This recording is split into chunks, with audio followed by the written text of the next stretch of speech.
Mes chers compatriotes, je voudrais vous parler aujourd'hui d'un sujet qui me tient à cœur, c'est l'importance de l'histoire et de la géographie dans les relations internationales et à quel point il est inepte, stupide même, pour des responsables politiques ou pour des journalistes ou pour d'ailleurs le grand public de juger d'un conflit international sans avoir un minimum de connaissances sur les raisons qui sont à l'origine du conflit et aussi un contexte historique et géographique qui peut l'expliquer.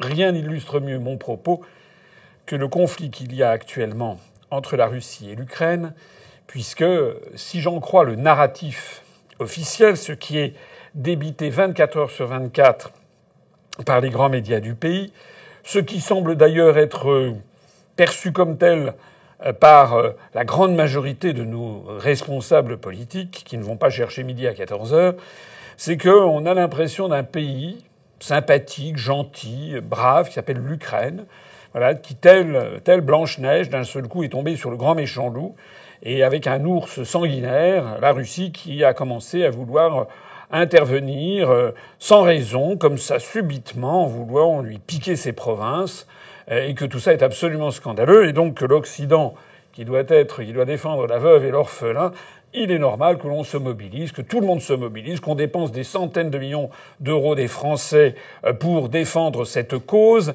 pour faire entrer tout de suite ce pays dans l'Union européenne sans tenir compte des coûts énormes que cela impliquerait. J'ai fait déjà une vidéo là-dessus. Mais ça, c'est quand même ahurissant. La moindre des choses dans n'importe quel sujet, que ce soit pour, je ne sais pas, un problème juridique, que ce soit sur un crime, que ce soit sur un conflit commercial, que ce soit sur une maladie, etc. La première chose que fait un juge, que fait un médecin, que fait un avocat, etc., c'est de partir à la recherche des causes. D'où tout ceci vient-il ? Alors je voudrais ici vous parler très simplement, d'abord parce que je ne suis pas moi-même un expert, je suis simplement un amateur de l'histoire et donc j'aime bien me documenter. Il se trouve par ailleurs que je suis allé sur les lieux. Il y a quelques années, je suis allé à la fois en Ukraine, à la fois à Kiev, à Odessa, mais je suis aussi allé en Crimée, donc je connais quand même un petit peu les lieux. Je suis aussi allé à Moscou. Mais également, je voudrais vous attirer votre attention sur le panorama général de la géographie et de l'histoire dans lequel se situe le conflit actuel. La toute première chose à dire, je fais vraiment quelque chose de très simple, mais pour que les gens comprennent bien, c'est que ce que l'on appelle actuellement l'Ukraine est un pays qui se trouve sur une partie de l'Europe de l'Est qui est à peu près plate comme la main. Voilà, c'est essentiellement des plaines. Ce sont des plaines qui vont à peu près depuis la mer Baltique jusqu'à la mer Noire. Voilà, il n'y a pas de relief extraordinaire. Il y a des reliefs à l'ouest avec notamment la fin des Balkans au sud du côté de l'actuelle Bulgarie et Roumanie. Il y a également la fin de la chaîne de montagnes que l'on trouve en Tchécoslovaquie, mais sinon, ce sont des grandes plaines. Et ce sont des grandes plaines qui vont aller en Russie très loin, jusqu'au mont Oural, qui se situe à plusieurs milliers de kilomètres de là. Les monts Oural, qui d'ailleurs sont des monts qui ne sont pas très élevés, qui ressemblent un petit peu aux Vosges, donc qui ne sont pas des monts qui font des reliefs et qui définissent des frontières claires. Voilà. Donc la première chose à savoir, c'est que nous sommes sur un terrain extraordinairement plat. Il n'y a donc pas des montagnes élevées, comme peuvent l'être l'Himalaya, les Pyrénées, les Alpes, qui sont des frontières assez logiques entre les peuples. Là, on est dans un système de plaines avec des populations diverses et variées et qui se sont entrechoquées au cours des siècles. Alors, à partir de ce moment-là, il faut regarder quelle a été l'évolution des frontières des États. Or, l'Ukraine que nous connaissons est un pays qui est de création tout à fait récente. Je ne dis pas qu'il n'y a pas une culture ukrainienne, il y a une culture ukrainienne, mais le peuple ukrainien est un peuple composite en fait, Et les terrains que nous appelons actuellement l'Ukraine, en fait, ont été partagés au cours des siècles entre différentes puissances. Et je voudrais en particulier évoquer les trois puissances qui se sont partagées le territoire qui actuellement s'appelle l'Ukraine. Il y a d'abord la grande partie du nord-ouest et qui a été en continuité avec les grandes plaines polonaises. Et sans entrer dans le détail de l'histoire de la Pologne, il faut savoir qu'il y a eu ce que l'on a appelé l'union polono-lituanienne entre la Pologne et la Lituanie, également la République des deux nations. Et j'ai retrouvé pour vous une carte qui est dans un atlas français de 1885 qui représente cette partie du territoire de l'Europe à la fin du XVIIIe siècle, aux alentours de 1760.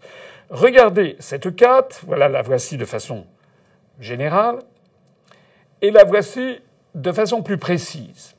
Vous voyez qu'au nord-ouest, il y a sur cette carte, vous avez cette union, cette République des deux nations polono-lituanienne, qui correspond actuellement à justement toute l'Ukraine de l'Ouest, qui est peuplée d'ailleurs de populations plutôt regardant vers la Lituanie ou la Pologne, essentiellement d'ailleurs un peu consanguines, si l'on peut dire, et qui n'ont rien à voir avec les Russes.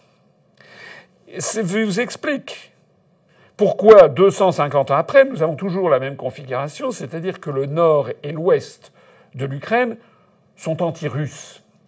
Ça vous explique aussi pourquoi, lorsque l'Allemagne nazie est intervenue pendant la Seconde Guerre mondiale, elle a trouvé des complicités dans cette partie de l'Ukraine soviétisée à l'époque contre la Russie soviétique.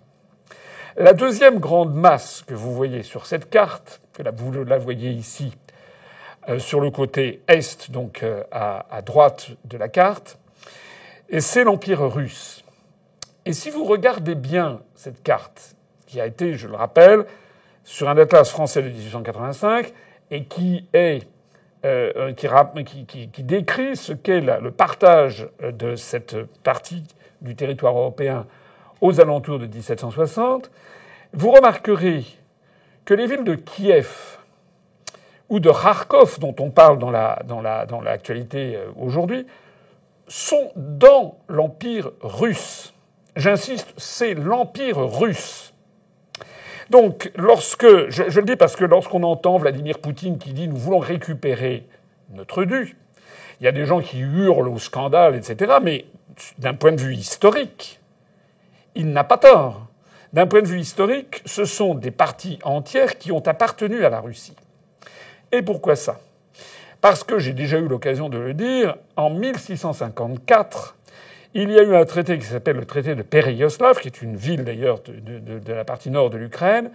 Et à partir de ce moment-là, la partie est, celle qui est à l'est du Dniepr, donc de cette rivière, de ce fleuve qui passe par Kiev, a été rattachée à l'empire des tsars.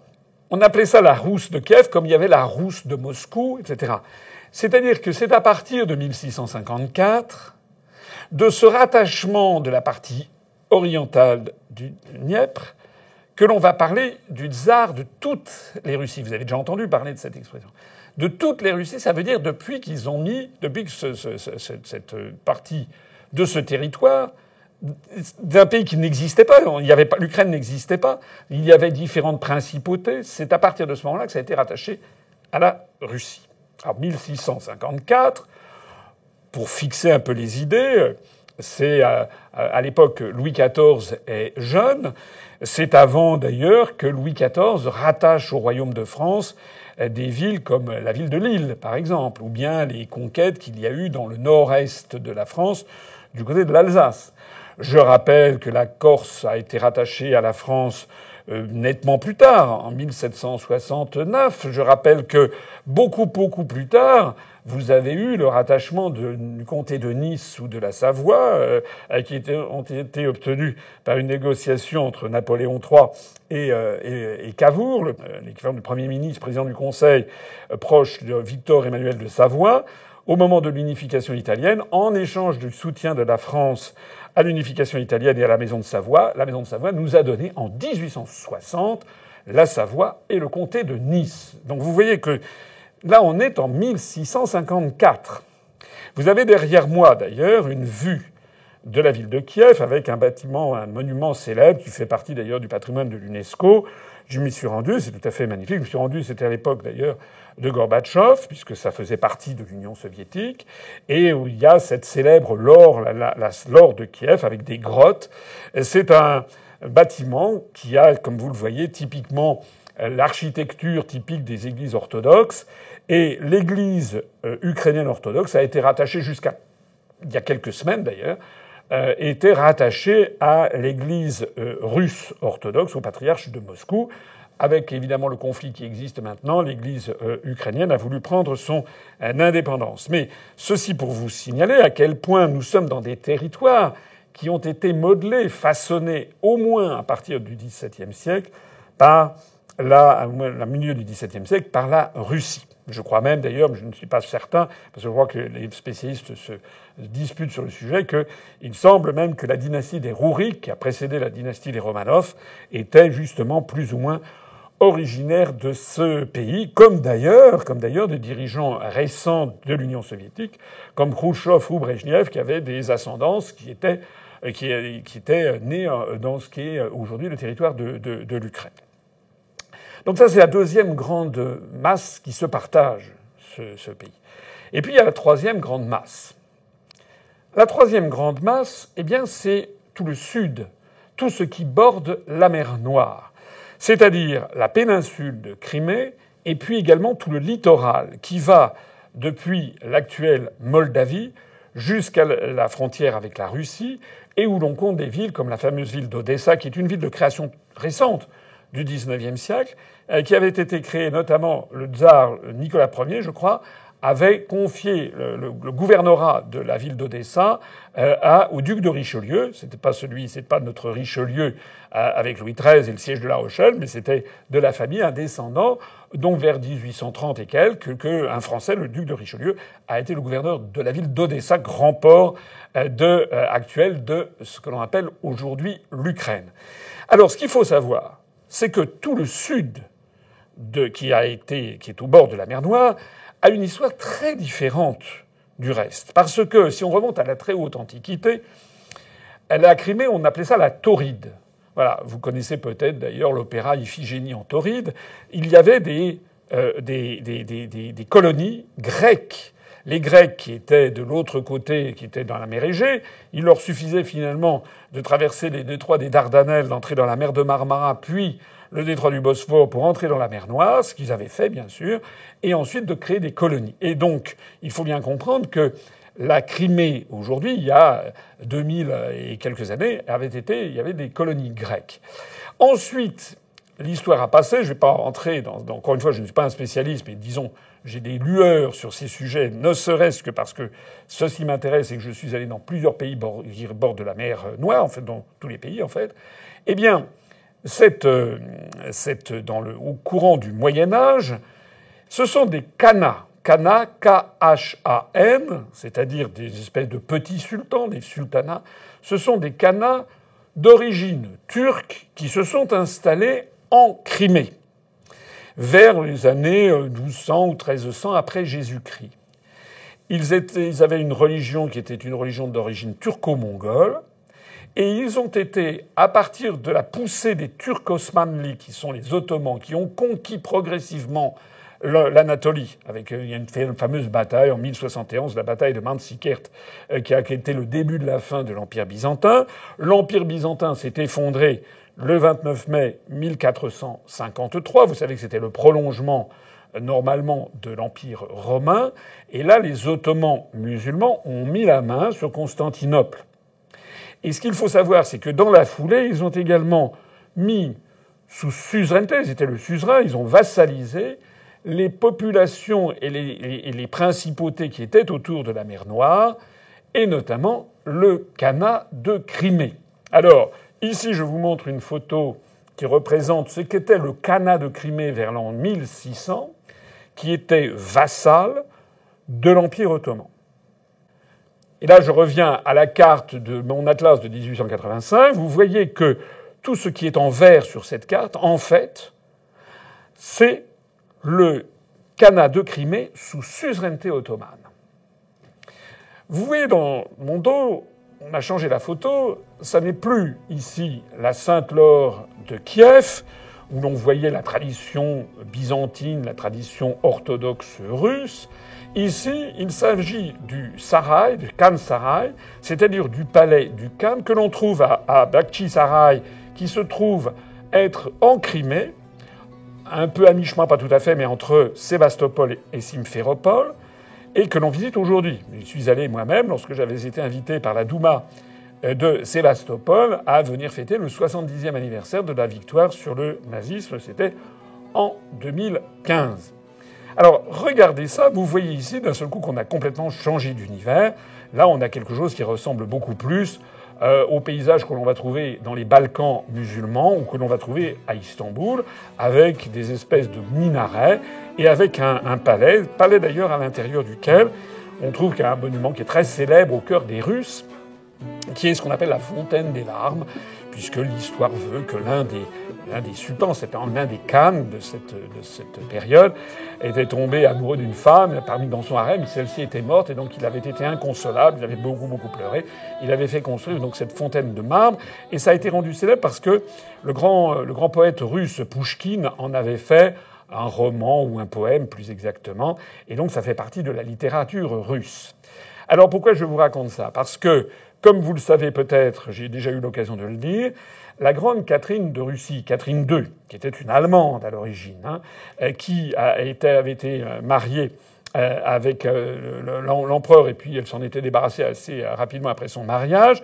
Elle était devenue l'impératrice consort, puis après la mort donc de Pierre III, elle était devenue, c'était son mari, elle était devenue l'impératrice en titre, et pendant plusieurs décennies, elle a régné d'une main de fer sur l'Empire des Tsars. C'est elle qui entretenait d'ailleurs des correspondances, vous savez, avec Diderot ou avec Voltaire. C'était une femme à poigne.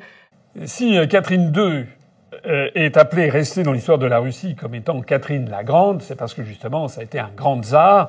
Elle était l'impératrice de toutes les Russies, mais elle a eu une politique absolument déterminée d'agrandissement de l'Empire russe, et en particulier, pour profiter du début d'affaiblissement de l'Empire ottoman qui commençait à entrer en phase de décadence. Et il faut absolument savoir, pour l'histoire qui nous intéresse, que à partir de 1768, Catherine II a lancé une campagne de guerre contre l'Empire ottoman, la guerre russo-turque de 1768, qui a duré jusqu'en 1774 et qui s'est achevé par un traité, le traité de Kursk-Karanjik, c'est un nom qui ne m'est pas très familier, qui a été signé et pour consacrer la victoire de la Russie. Cette guerre de 1768-1774, vous voyez ici d'ailleurs un tableau qui est allégorique qui a été peint quelques années après, qui représente Catherine II triomphant de l'ennemi turc. Cette guerre a été menée par le prince Potemkin qui, entre autres qualités, était un grand soldat, mais était aussi l'amant de l'impératrice. Et vous connaissez cette fameuse histoire où, paraît-il, visitant certaines des terres conquises dans le sud de la Russie, Potemkin aurait fait installer des panneaux pour montrer, en fait, des villages qui en réalité n'existaient pas. On les a appelés les villages Potemkin. Ce qu'il faut savoir, c'est que de 1768 à 1774, et c'est super important pour l'analyse des événements en cours, eh bien, le projet était de conquérir le sud des steppes de l'actuelle Ukraine, qui relevait soit du Khanat de Crimée, soit de l'Empire ottoman, et d'en faire ce qui a été appelé la Novia Rossia, la Nouvelle Russie. La Nouvelle Russie qui comportait d'ailleurs un certain nombre de villes, enfin qui ne comportait pas, mais où ont été créées par Potemkin un certain nombre de villes nouvelles. Par exemple, et c'est assez amusant, l'histoire est très intéressante, puisqu'il s'agissait de terres qui avaient été anciennement grécisées ou anciennement ottomanisées et auxquelles les Russes ont apporté des noms soit d'origine grecque, soit d'origine russe, mais à partir de noms grecs. Je vais prendre quelques exemples. Par exemple, La ville de Mélitopol, ça veut dire la ville, pol en russe, ça vient de polis en grec d'ailleurs, c'est-à-dire la ville. Et Mélitopol, c'est la ville du miel. La ville d'Odessa a été créée ex nihilo à l'issue de ces guerres gréco-turques, et c'est en fait le nom de Odysseus, qui en grec signifie Ulysse. Vous connaissez tous le livre de l'Odyssée. Et donc la ville d'Odessa, c'est pas une ville très ancienne, c'est une ville qui a été fondée, de mémoire, je crois, vers 1774. De la même façon qu'on parle beaucoup ces jours-ci de Kherson, qui a été repris par les Russes, Kherson a été fondée par les Russes à partir d'une ancienne ville qui s'appelait Chersonèse. Sur la Crimée, qui a fait l'objet d'une deuxième guerre, qui a été rattachée 10 ans après le traité de Kurtchuk-Kaidarchik de 1774, a été rattachée en 1783-84. La Crimée a été rattachée, donc prise à l'Empire ottoman et au Khanat de Crimée. Il y avait une ville qui était centrale, qui s'appelait Akmeshit, ça veut dire la mosquée blanche. En turc, Ak, ça veut dire blanc, et Kara veut dire noir. Pour la petite histoire, Denise signifie la mer, donc la mer Noire en turc, c'est Kara Denise. Là, c'était Akmeshit, la mosquée blanche. Les Russes l'ont rappelé Simferopol, c'est-à-dire la ville du bien commun. Du bien commun pour installer les Russes sur place. De la même façon qu'ils ont créé le port de Sébastopol, le port de Sébastien. On trouve encore d'autres noms de villes créées par les Russes. Je pense à Théodosie, qui se trouve tout à fait à l'extrémité de la Crimée. Là aussi, toutes ces villes ont été créées entre 1773 et 1784. Pourquoi je vous raconte tout ça? Parce que ce qu'il est fondamental de comprendre, et que les Russes aujourd'hui ont à l'esprit, et que Vladimir Poutine, Sergueï Shoïgu, son ministre de la Défense, Sergueï Lavrov, son ministre des Affaires étrangères, les élites russes, les intellectuels russes, les députés russes, le peuple russe, c'est que tout ça, c'est chez eux. Novia Rossiya, la nouvelle Russie, c'est eux qui l'ont créée à la fin du XVIIIe siècle, entre 1774 et 1784. Et c'est là qu'ils ont implanté des Russes. Voilà. C'est-à-dire que, et ça, on ne peut pas comprendre la situation, si on ne comprend pas que les Russes se sentent revenus chez eux, avec la guerre actuellement en cours, alors que les Européens, les Français, les Allemands, les Polonais, mais aussi les Américains, n'ont aucun lien historique. Aucun lien historique, de même d'ailleurs que les Polono-Lituaniens, qui vivent du côté de Lvov, dans le nord-ouest de l'actuelle Ukraine, n'ont aucun lien historique avec toute cette histoire. C'est-à-dire que lorsque Vladimir Poutine dit nous récupérons ce qui nous appartient, en Occident, on dit, vous voyez, c'est un scandale, c'est un nouvel Hitler, il peut mettre la main sur, etc., la Pologne, la Hongrie, la Roumanie, puis bientôt ça sera l'Allemagne et la France, c'est un nouvel Hitler. Non. C'est totalement faux. Il s'agit dans la mentalité, je ne dis pas qu'il a forcément raison, je dis simplement que dans sa mentalité, il s'agit de récupérer, comme la France a voulu récupérer l'Alsace-Lorraine après 1870. C'est exactement le même sentiment. Voilà. Et j'ajouterais que les populations russes qui se sont installées après ces deux guerres russo-turques, celle qui a permis de rattacher la Nouvelle-Russie à l'Empire russe, puis celle qui a permis de rattacher la Crimée à l'Empire russe, donc à la fin du XVIIIe siècle, se sont accompagnés de transferts de population avec beaucoup de Russes venus de Russie qui s'y sont installés. Et donc les populations russophones actuellement du Donbass, de tout le pourtour de la mer Noire et de Crimée, sont les descendants de ces Russes qui sont venus s'installer il y a 250 ans. Et ce sont ces personnes qui ont subi un martyre depuis 2014, lorsque le gouvernement Zelensky, installé par les Américains, a commencé à les bombarder et à les empêcher de parler le russe. Vous comprenez d'un seul coup, en reprenant toute cette histoire, à quel point la présentation qui nous en est faite en Occident est fallacieuse et à quel point il y a des arguments très solides de la part de Vladimir Poutine et de la partie russe pour essayer de récupérer et de sauver des gens qui, en fait, sont issus de la Russie. Exactement comme en France, tout au long des années 1871-1914, eh bien, les Français considéraient que les Alsaciens étaient indûment passés sous la tutelle de l'Empire wilhelminien, de l'Empire bismarckien, et qu'il était naturel qu'ils leur viennent en aide pour les rassembler dans la mère patrie. Au XXe siècle, tout ceci a finalement explosé avec la Première Guerre mondiale, et il y a eu un redécoupage des frontières où on en a finalement sorti d'un chapeau, si l'on peut dire, plusieurs tentatives de république. Il y a eu par exemple une république pour prendre la Ruthénie. La Ruthénie avait été rachetée, c'est le bout d'un petit bout des Carpates qui a été rattaché en 1918 à la République de Tchécoslovaquie, et puis qui ensuite lui a été retiré. Et puis il y a eu, au bout du compte, l'Union soviétique qui a envahi après la Seconde Guerre mondiale, au moment de la Seconde Guerre mondiale, a mis la main sur tous ces territoires, puis en 1944-45, ont totalement redécoupé le paysage, avec la Pologne qui a été totalement transférée vers l'ouest. Les vainqueurs de 1945 ont pris au Reich allemand la Silésie, c'est la partie actuellement occidentale de la Pologne, qui était allemande. Il y a eu des transferts de population massifs. Les Allemands ont été chassés, c'est ce qu'on appellerait ça aujourd'hui de l'épuration ethnique. Les Polonais donc ont été priés d'aller s'installer en Silésie et puis de dégager la place pour laisser de la place plus importante à la Biélorussie et à l'Ukraine ainsi créée. Vous avez ici une carte que j'ai trouvée sur Internet qui montre le remue-ménage général des frontières qui ont eu lieu.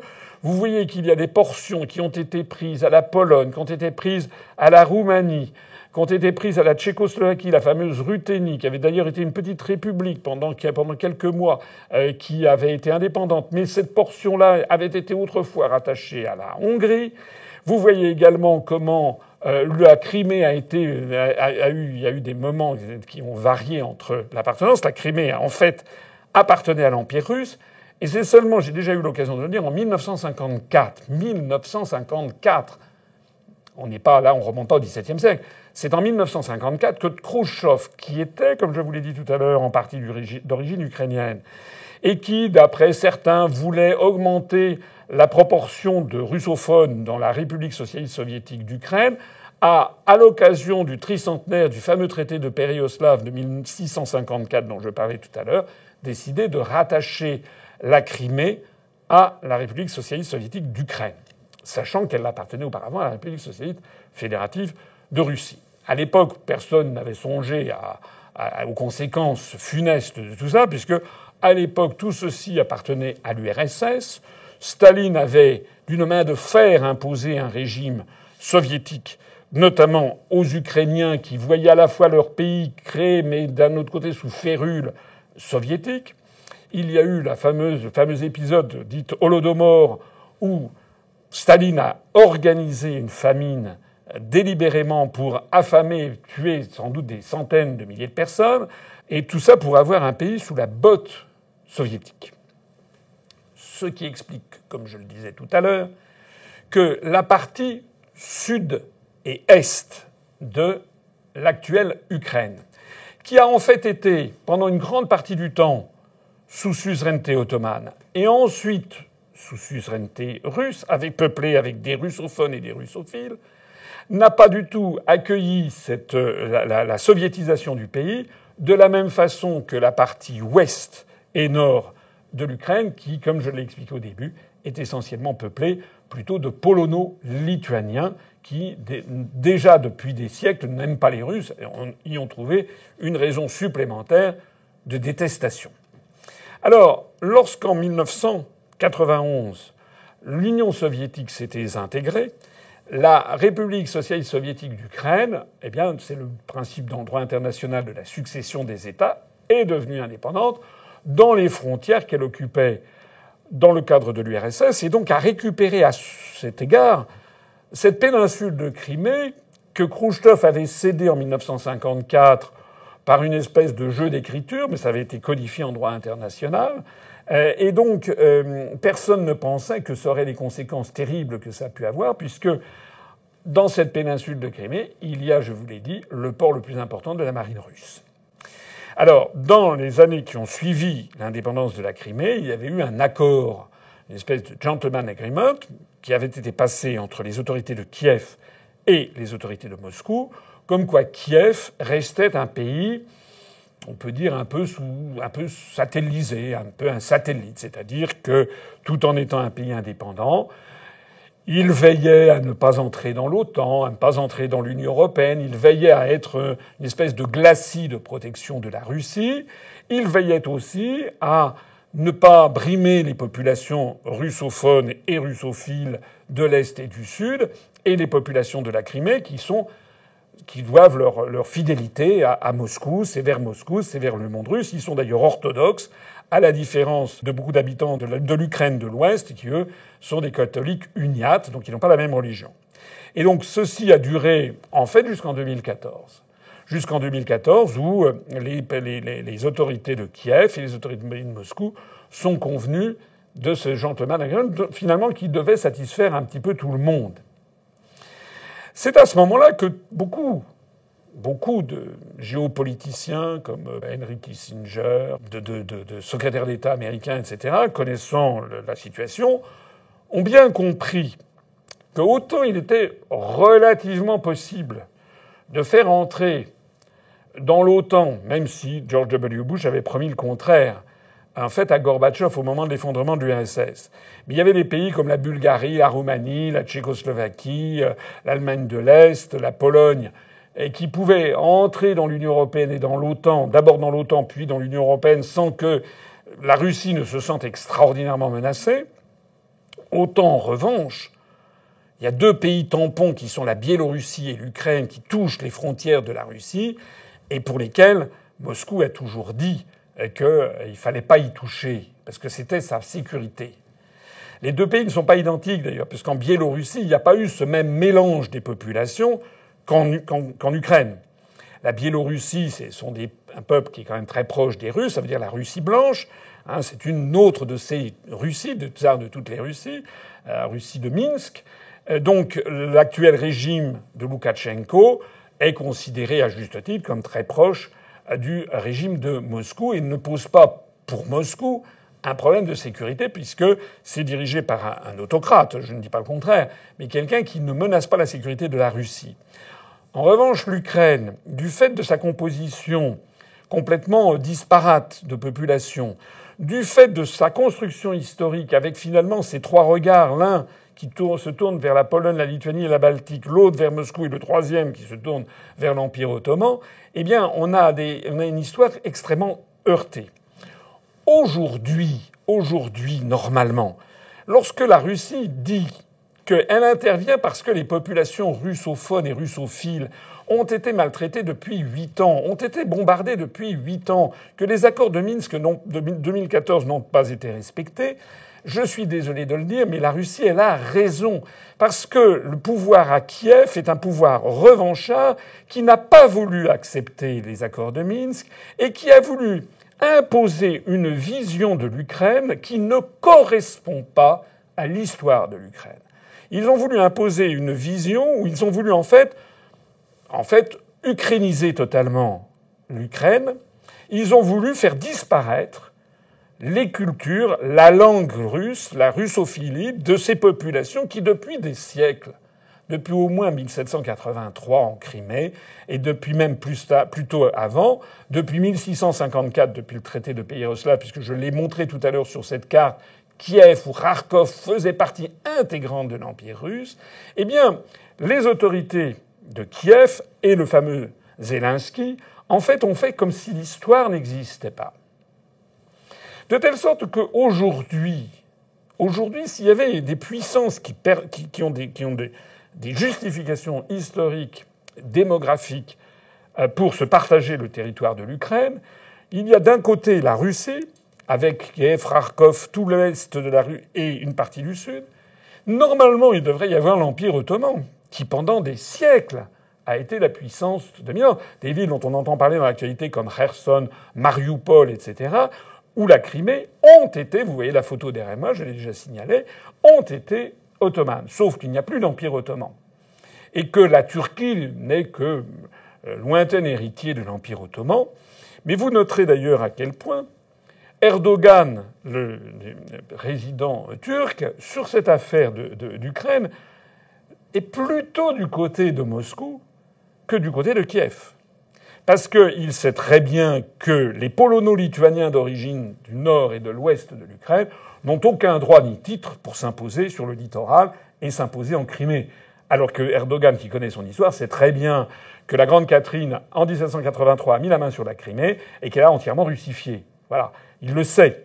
Donc il ne veut pas non plus totalement soutenir la Russie, mais entre les deux, il sait que la Russie a de très sérieux droits historiques sur toute cette partie du territoire. C'est pas la seule raison pour laquelle Erdogan soutient ainsi, essaie de jouer les bons offices entre les parties, mais il se trouve que l'histoire lui donne justement ce rôle d'essayer de trouver une espèce de compromis entre les parties. Voilà. Alors je voulais vous dire tout ça pour vous dire qu'une fois qu'on connaît tout ça, on se dit que ce qu'on raconte aux enfants des écoles, ce qu'on raconte aux téléspectateurs, c'est vraiment... ça n'a aucun rapport avec la réalité. Il faut bien comprendre qu'il y a des oppositions extraordinairement ancrées dans la population ukrainienne entre ceux qui détestent les Russes et ceux qui les aiment. Depuis quelques jours, d'ailleurs, la télévision française commence maintenant à changer de discours parce que tout le monde a compris que la Russie est en train de mettre la main sur l'est de l'Ukraine. La Crimée s'est fait depuis 2014, et sur le sud, parce que en réalité, la Russie est bien accueillie par les populations. Il y a eu des reportages un peu nouveaux, c'est le moins que l'on puisse dire, même sur France 2. La ville vient de tomber. Nous sommes parmi les tout premiers journalistes à y entrer. Des habitants saluent les soldats séparatistes pro-russes qui nous accompagnent. Les pro-ukrainiens semblent partis. Les habitants que nous interrogeons disent être contents de l'arrivée des Russes. J'ai envie de crier, crier de joie. Pour les autres, je ne peux pas dire. Mais autour de moi, tout le monde est comme ça. Je pense que les Russes sont comme moi, et moi comme eux. Ils font même accrocher à des enfants le drapeau de la victoire de l'armée rouge sur l'Allemagne nazie. Certains habitants applaudissent. Vous êtes le futur, dans le futur de la Russie. On a vu d'un seul coup que la réalité n'était pas celle qu'on nous avait racontée. C'est qu'il y a des populations dans l'Est et dans le Sud de l'Ukraine qui accueillent comme des libérateurs les forces russes parce qu'elles étaient brimées par les autorités de Kiev. On leur empêchait d'avoir leur religion, de parler le russe. On leur empêchait de vivre comme elles l'entendaient depuis 8 ans. Dans cette vidéo, j'essaie de montrer à quel point la connaissance de l'histoire et de la géographie sont fondamentales pour comprendre une situation. Regardez ces photos que j'ai retrouvées. Celle-ci, on voit Vladimir Poutine dans l'un de ses bureaux qui est devant un immense planisphère et où il résonne devant une carte. Regardez cette autre photo. C'est la photo du président turc de l'époque, Süleyman Demirel, recevant le président américain de l'époque, Bill Clinton. Et là, il est en train de montrer à Bill Clinton, de lui parler de la géographie de Chypre. Vous savez que le nord de l'île de Chypre a été envahi par les forces armées turques et ont créé, depuis 1974, une république, la République de Chypre Nord, République turque de Chypre Nord, qui n'est reconnue internationalement par personne, sauf par la Turquie. Ça veut dire quoi? Ça veut dire que voilà deux chefs d'État qui sont d'ailleurs de la région, deux chefs d'État qui passent leur temps dans leur raisonnement à intégrer l'histoire et la géographie. Le problème que nous avons en Occident, c'est que nous avons affaire à des gens, des responsables politiques, qui sont en fait des irresponsables, c'est-à-dire qui n'ont pas de réponse aux questions politiques, géopolitiques, historiques et géographiques. Voilà. Je suis absolument sûr et certain que Joe Biden ne comprend strictement rien à la situation, à ce mélange des peuples, à cet enchevêtrement historique que l'on trouve dans la région. Et je suis à peu près certain que Macron non plus. Quand je vois que Macron, à l'évidence, n'a pas bien lu les accords de Minsk, ce que lui a reproché d'ailleurs Vladimir Poutine lors de cette conversation téléphonique qui a fuité, on a l'impression que Macron n'a pas vraiment regardé les accords de Minsk qui engagent la parole de la France pour protéger les populations russophones et russophiles du sud-est de l'Ukraine et que le régime de Zelensky a d'ailleurs bafoué. Si Macron n'a pas regardé ça, il est à peu près certain qu'il n'a pas regardé non plus, il ne s'est pas non plus fait briefer, comme on dit, sur la situation historique et géographique, géopolitique de l'ensemble. Ce qu'il faut bien comprendre donc, c'est que l'ensemble de cette région parle au cœur des Russes et à leur imagination. Par exemple la mer d'Azov, qui est contiguë à la mer Noire. La mer d'Azov, ça a beaucoup parlé à l'imaginaire collectif des Russes, parce que justement, il y a eu des guerres qui se sont déroulées pendant les fameuses guerres russo-turques dont je parlais à l'instant. Et il se trouve que chez moi, j'ai un ouvrage, j'aime bien les vieux ouvrages sur les voyages, j'ai un ouvrage qui date de 1893, c'est-à-dire un an avant le voyage de Nicolas II et d'Alexandra Féodorovna, la tsarine, en France à l'invitation du président Félix Faure. Nous sommes en pleine entente franco-russe. Il y a un ouvrage qui sort en France qui est édité sur un voyage du futur Nicolas II, le fils d'Alexandre III. C'est le voyage du Césarévitch, comme on disait, c'est-à-dire le fils du tsar, qui se rend en Méditerranée, au Levant, au Moyen-Orient et ensuite en Asie. Eh bien, regardez donc cet ouvrage. Si on feuillette les pages, vous verrez que on trouve à l'intérieur des reproductions de la goélette à bord de laquelle circulait le Tsarévitch et une espèce de frégate et qui s'appelait Souvenir d'Azov. Et plusieurs bâtiments de la marine russe se sont appelés Souvenir d'Azov. Donc pour résumer le tout, on ne peut pas comprendre la situation de la guerre actuelle si l'on ne sait pas que la Russie est présente dans toute cette région, que l'Ukraine est un pays composite qui a été créé beaucoup plus tard au XXe siècle avec des peuples qui se détestent, qu'en revanche la Russie est présente depuis le XVIIe siècle dans cette région, par le traité de Péréoslav de 1654 qui lui a octroyé donc la Rousse de Kiev, à partir de quoi elle se fait appeler l'empereur de toutes les Russies, à l'est du Dniepr avec notamment les villes de Kiev ou de Kharkov, avec le traité de Kusuk-Kainarchi ou Kainarcha de 1774, où la Russie, grâce à Catherine II et le prince Potemkin, met la main sur l'ensemble, le sud de ces steppes qu'elle prend sur l'Empire ottoman pour le rattacher à ce qu'on appelle la Nouvelle Russie, et à partir de 1783-1784, par le traité de Jassy, qui lui donne la Crimée et qui est rattaché également à la Russie. C'est pour ça que lorsque les plus hautes autorités russes disent qu'ils sont là pour récupérer ce qui leur revient, du point de vue historique, elles ont raison. Il y a un autre pays qui pourrait éventuellement demander aussi de récupérer ce qui lui revient, c'est la Turquie. La Turquie, si la Turquie se voulait le successeur de l'Empire ottoman, mais la Turquie qui avait quand même été battue au XVIIIe siècle et qui n'a plus de volonté d'être présente sur place, d'autant plus qu'il n'a pas non plus de minorité turque significative dans toute cette région, alors que la majorité de la population de cette région est toujours bel et bien russe, russophone, russophile, d'origine russe, et l'ennemi juré des polono-lituaniens qui sont au pouvoir entre Lvov et Kiev. Donc il faut bien comprendre que une partie de l'histoire russe, depuis des siècles, se situe dans cette zone. Ceux qui disent que Vladimir Poutine va envahir l'Ukraine, et puis après ça, il va envahir la Pologne, et puis après ça, l'Allemagne et la France, etc. J'ai déjà eu l'occasion de le dire.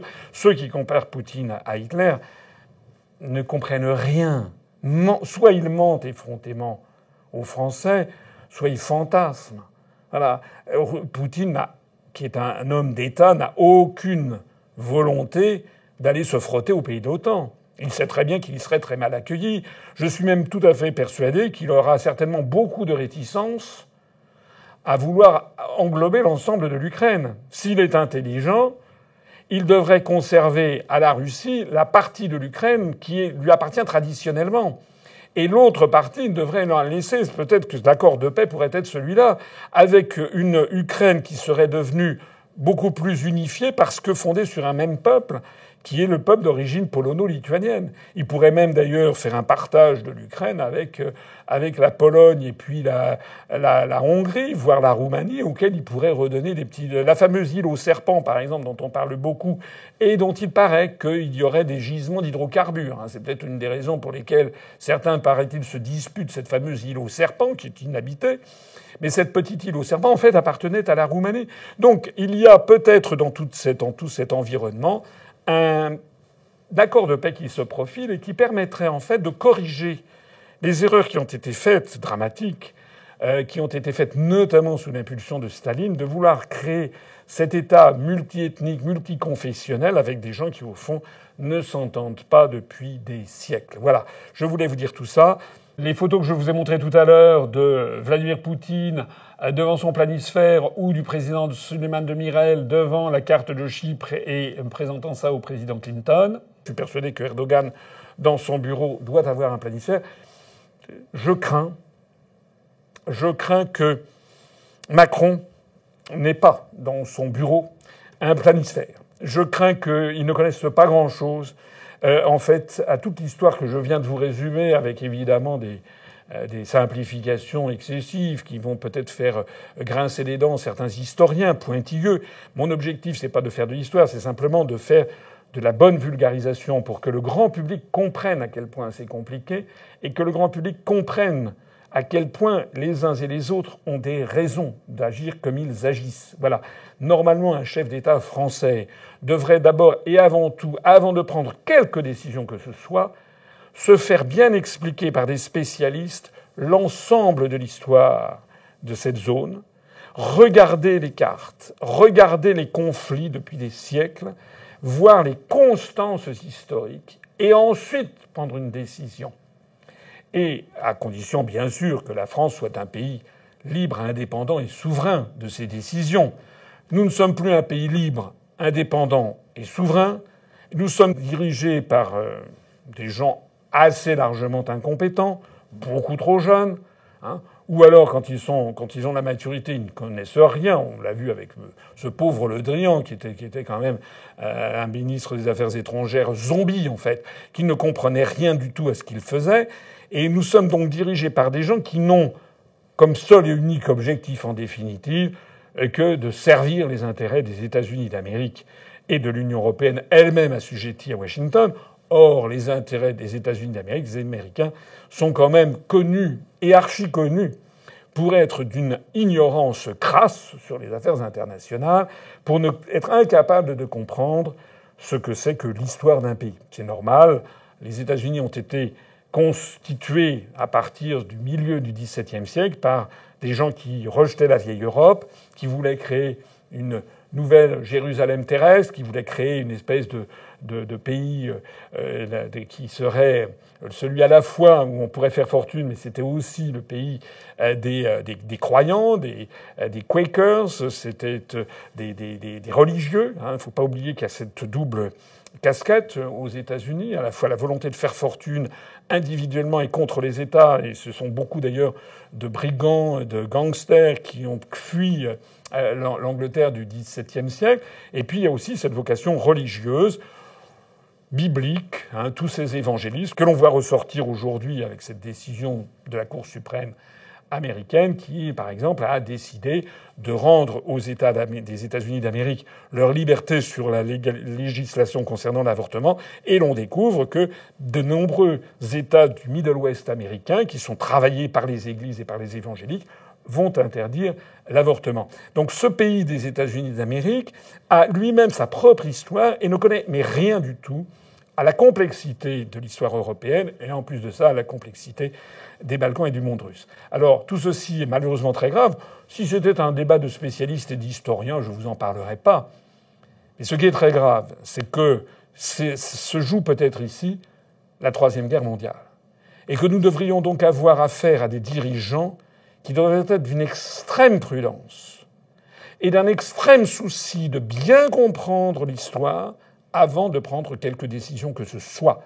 Et si Macron avait fait ce travail, et si la France était un pays souverain et indépendant, jamais, jamais, jamais la France n'aurait pris des sanctions à l'égard de la Russie, jamais nous ne nous serions mis dans les pas du régime de Kiev, et au contraire, nous aurions essayé d'apparaître comme une puissance d'équilibre, appelant tout le monde à la raison et à respecter les peuples et les nations, comme c'est la vocation de la France, comme nous l'avait rappelé Charles de Gaulle. Voilà, j'espère que ceci vous a intéressé. C'est peu habituel, je le reconnais, qu'un responsable politique français s'adresse à ses compatriotes comme je le fais, mais si je le fais ainsi, c'est parce que je respecte l'intelligence de mes compatriotes et parce que je pense qu'il est fondamental que l'on fasse de la bonne éducation populaire pour éviter que la France se trouve embarquée dans un truc comme on s'est retrouvé en 1914 avec des millions de morts à la clé. Vive la République et vive la France.